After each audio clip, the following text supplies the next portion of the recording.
Facebook, hello YouTube. Today is my favorite time of the year for doing a video. It's my should you buy or sell a home in 2020, and we're going to start in the general and the big broad markets context, and then we're going to filter it down as you should in your area. I'll show you what I would do in San Diego. I could also do it for Orange County, but it's really to show you what you should do when you're making that decision.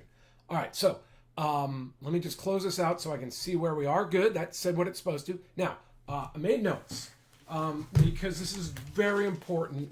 I hear it all the time from my in-laws right now are buying a home. I hear everybody's got advice, mortgage brokers, other people. I hear it when I'm, during the holidays at parties. Everybody's got an opinion about where interest rates are going or about whether people should be buying their home and whether the market can go up again this year. So let me just start this off so we can put everybody in the right frame of mind. Now remember, imagine what all these people were telling you after 5 years of housing appreciation in San Diego or wherever you are. That's why you want to know your local stats. This is from it's North San Diego County Association of Realtors. This is their Market Watch report. HomeDex has been doing this for years. And let me just say, last year in San Diego County, the median sales price in San Diego went up 8.9%. Now, I know there are lots of 2s and 4s out there last year. And maybe some of you individual homeowners, because I think I have heard people say, oh, it's going to go up 10% again, because it's been doing that. But I'm just pointing this out to you that nobody really knows. Okay? If they knew, if your mortgage person really knew, like they're supposed to act like they know interest rates because they sound good. I know when I talk to them, they like to opine on it and sound like they know what they're doing. I'm telling you, I've known throughout my career many mortgage guys who used to play the futures market, and back when they used to one of the deals in the industry was they'd tell you they locked in a rate, and then if rates went down, they'd pocket the difference, and they used to speculate. I know at the bottom of the market in interest rates, back when I had a home in Carlsbad with my wife, we thought we locked in. My mortgage guy did not. Then he wanted $5,000 to close to buy down the rate. So they've been playing that game for years and years and years. If they were good at it, and maybe 1 in a million, no, let's make it 1 in 5,000, probably could be, they'd be trading futures so well they would not be bothering with mortgage loans. They might run a company, but they wouldn't be doing the day-to-day work, because if you can make money in futures, it's the most lucrative business there is and the most freedom rewarding biz, and it's really, really, really, really difficult from the emotional standpoint to the using the technique. I mean, if you're not buying and selling contracts for the Federal Reserve or the Federal Reserve themselves and the people that own the stock in it, the regional Federal Reserve banks, they know what's going on. Russia probably knows how to influence the market. You've got a few, I'm sure Saudi Arabia and these other companies all have the inside information, but unless they're brokers or them, you don't know what you're doing. I have a good friend. Well, I used to. We don't talk that much anymore because he doesn't trade anymore. He made $20 million on the floor trading. He went off floor, lost $14 million when I last talked to him, and I'm sure it continued, right? They had a massive advantage on the floor because they could see the orders coming in. They know they could sense which direction it was going. They could do something here or there for someone else's customers and float it and make money. If they knew people, they were good. When it came time to actually predicting, I'll tell you why he got hammered. He figured back when the markets were falling apart, interest rates would have to rise, but the Fed kept buying Fed futures and they went down. So I have to get your mindsets on this. Nobody knows, not me, not anybody else. Now, but what you can do and should do is know the present context, present trends, because if you're thinking about making a decision, you might as well know what's going on. So right now, last year, we were up 10% in San Diego. So if you were holding for an investment, you might factor that in and say, I'm ready, but maybe I don't need to. If you're looking to buy, I don't think you should be looking for the appreciation. I think you should be looking for maybe the tax breaks, although they're not as strong as they used to be because, Paul Ryan rolled Trump and pretended like there weren't lots of Republican voters even in blue states like New York and California, and just said we're going to disallow a lot of their write-offs. So if you're looking to buy a home and it's really expensive, Your tax breaks might not be what they once were, but there's still some. It's probably better for first-time home buyers. If you're looking, if you're trying to find a place to put your money and you're putting a lot down, there probably is investment opportunities for you. But for instance, this is another point. 2 years ago, I was selling a bunch of homes for probate people, and they needed work. So I was talking to a lot of investors, and most of the investors over that course of the year, in the beginning, they were all into it. Then I'd call them up later, like, oh, we moved over to Arizona. The risk was too big. We don't think the market could be going up anymore. Well, they might be right, but they were a year or two early on that prediction. San Diego went up last year. It's my sense investors have been concerned for 2 or 3 years. And it's right to be concerned. I've been concerned, but the market kept going up. So it's my view that the most important thing in the marketplace is what the Fed's doing. As a trader, you've heard that expression, as an investor, never fight the Fed. It's because they totally control the situation. If they're locking down interest rates, people and 50% of the people in California don't own a home. There's going to be continued pressure every time there's an opportunity for people to come in and buy first-time home price homes, which, unless yes, new builders are building first-time home, but unless they totally alleviate that demand, there's still demand as long as interest rates stay down here. Now, let's just get more specific about San Diego stats. And then this is what you should do in your own market. So we're going to go over here, and we're going to look at InfoSparks. And we're going to hopefully just pops in San Diego right away, and you're going to see it. I'm going to take down the lower third. I'm glad I looked up there. And this also confirms, let's just go back 10 years. And you can see that, let's look. So this is going to be January. We're only going back to January 2019, 550. January 2020, 589. Very consistent with what the stat I just showed you over here was, 599 plus 9%. And that is based on the median sales price. Average sale price is going to be similar. January 2019, 663. January 2020, 734. Quite a pop last year for anybody, really. I mean, not everybody, but for most. Now, this is another thing I want to go over. This is percent list versus percent close. This is why it's very important, and I've had a lot of videos on this. While you should seek agents with 20 or 30 transactions under the belt minimum, because every agent, every website, 99.9%, in fact, I think I'm the only person who says otherwise, says you should price your home at fair market value or below because you want to win in a multiple offer negotiation.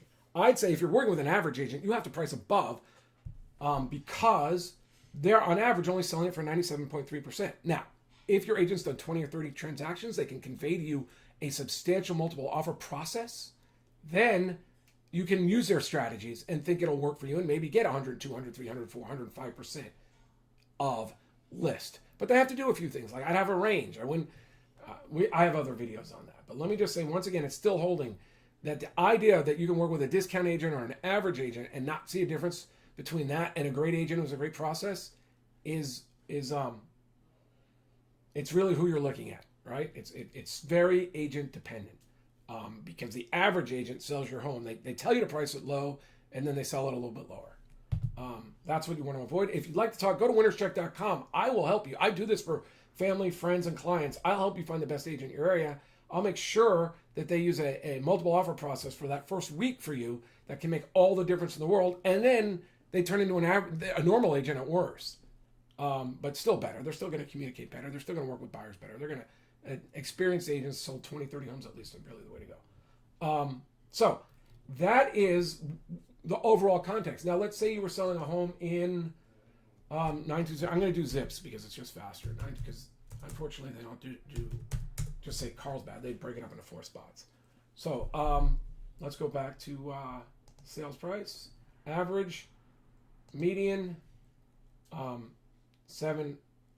Oh, look at that. 868 in January.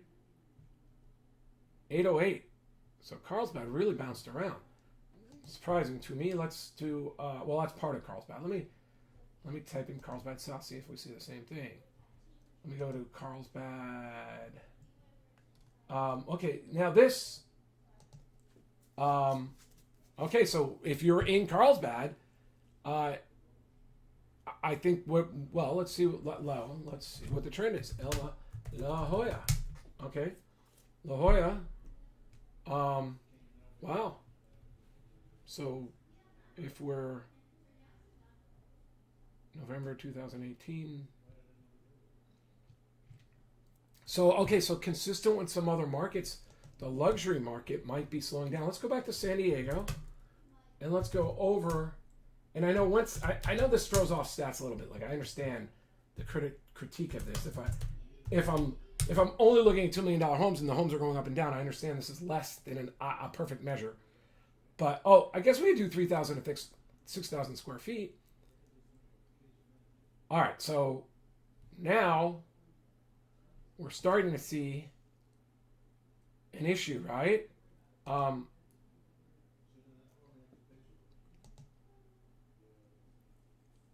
So like the normal price range spiked up and grew 2019 over the course of the year. It came from a pretty low level. Let's go back to all sizes and let's go to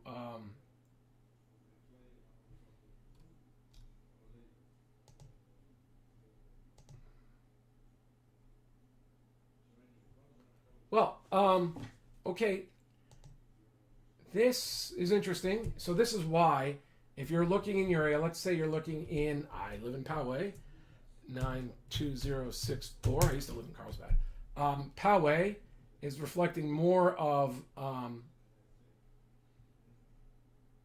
little pop, right? So on the year over year, we're looking at 730 to 800.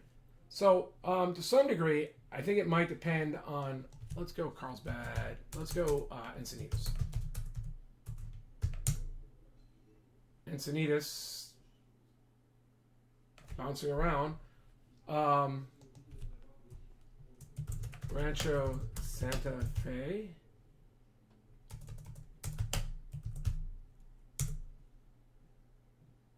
Not doing much.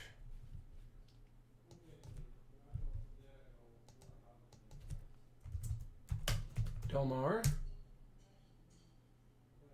Not doing much.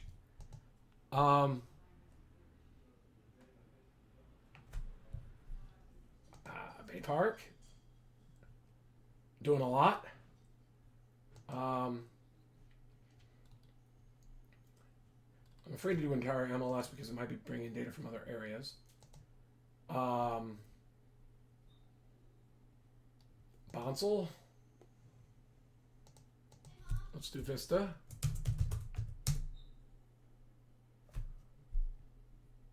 Let's do San Marcos.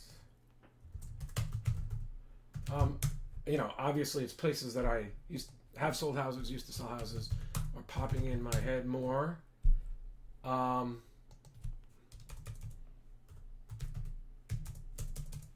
Loma.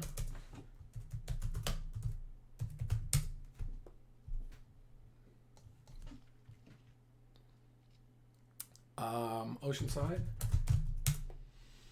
Okay, so looking at those charts, I think that we're probably seeing a trend.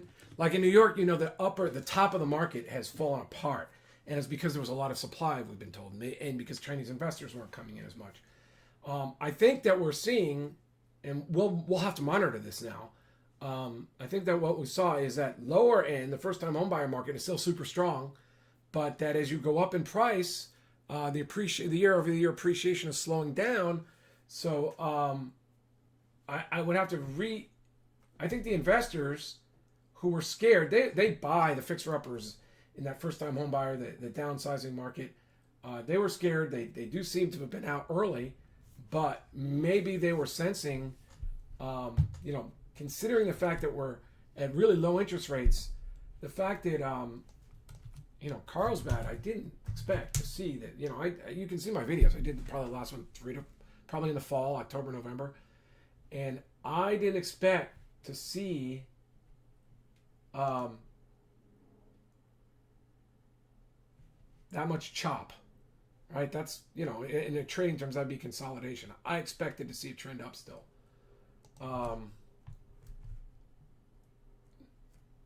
Carlsbad. I might have already hit south.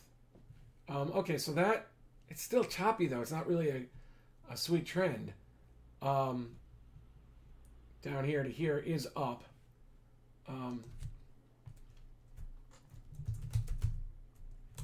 Let's pick Cardiff.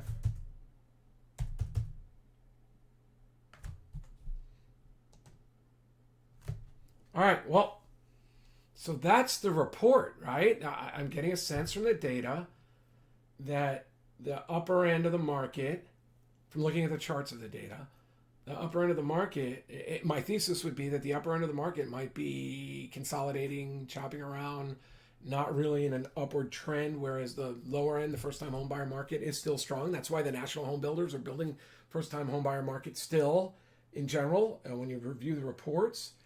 So should you buy or sell a home in San Diego right now? I think that if you're downsizing, well, first of all, let me just say, if you're leaving San Diego, you want to really be sure about it. Like if you're thinking of going to Florida, I did that 10 years ago in my family. You better really know where you're moving to Florida, because the culture is very different in terms of living. It's people are people.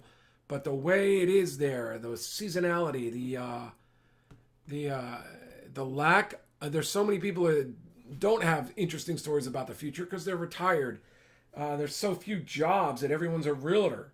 You better know what you're doing. Arizona, I talked to my an agent in my office, Phil, who's out there flipping homes right now.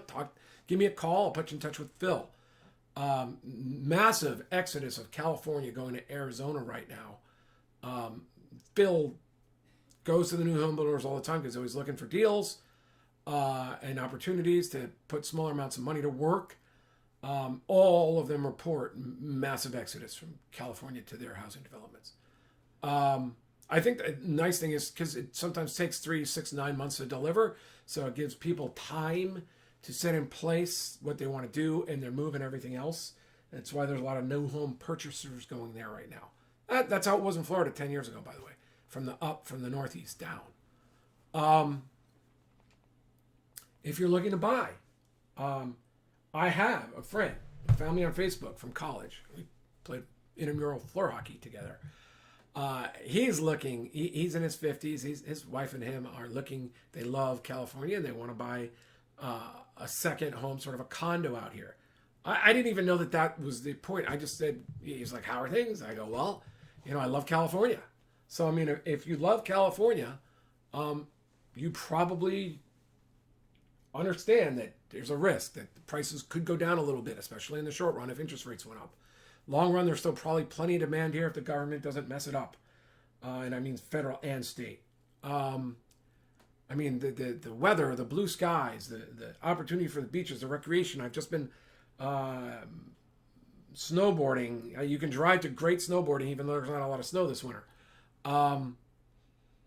It's just it's an unbelievable place for opportunity if you do it right. So my view would be, yes, buy a home here if you want to live here. Don't necessarily see that you're going to expect 8 to 9% appreciation, even though that's what the data showed. On average, I think that you go into your segments, you might find, I've been saying that for years, and now I finally found it.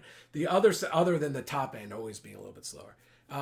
We see a change in our marketplaces right now. For sellers, maybe it's time to take a little money off the table and downsize.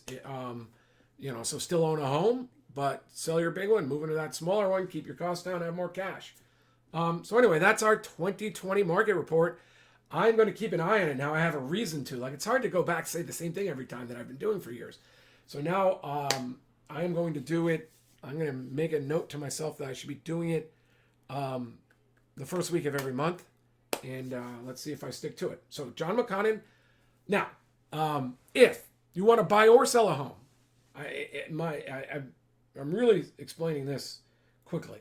You want to work with the best in your area, and you want to ask them the right questions, get the right answers. Knowing the context is one of them. So you know how to negotiate. You know how to frame your offers, whether you're buying or selling.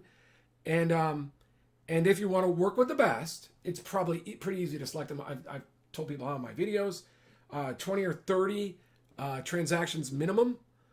If there are people in your area, I mean, maybe you're looking to buy $20 million houses. We're going to adjust the criteria accordingly. But, if you're looking under $2 million homes in San Diego, you work with a seller who's sold 20 or 30 homes.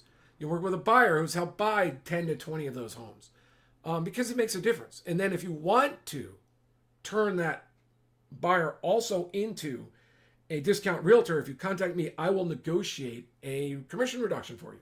It's pretty simple. I've been too complicated before. I can negotiate it multiple ways. The easiest way is to seek a referral fee and share it with you. But I will help you find the best. That's my service. I can do other things, but the one that works is, you'll have me on your team. California Association of Realtors has selected me to train people on multiple offers.